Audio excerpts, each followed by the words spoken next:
Hi everyone, in the front of me I've got Infinix Hot 30 and let me share with you how to add or remove a Google account in this device.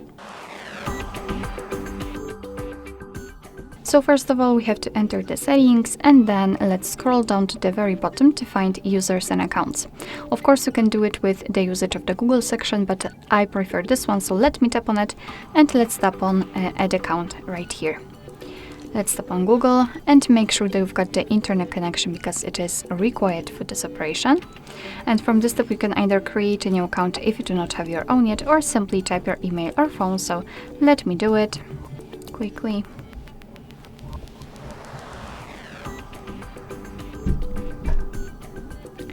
Okay, let's tap on next.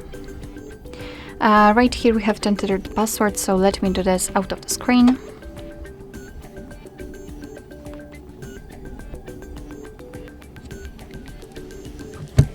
Alright, let's tap on next.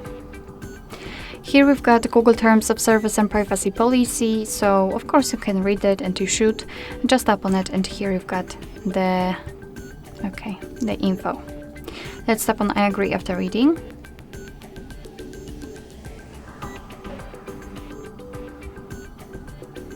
Here we've got the shortcut of backup and storage info, so just tap on accept. And as you can see, we just successfully added our Google account to this device. Of course, you can also remove it whenever you want to. Just tap on it and tap on remove account. Tap on remove account again, and as you can see, it will immediately disappear. Alright, so that'll be all. Thank you so much for watching. I hope that this video was helpful, and if it was, please hit the subscribe button and leave the thumbs up.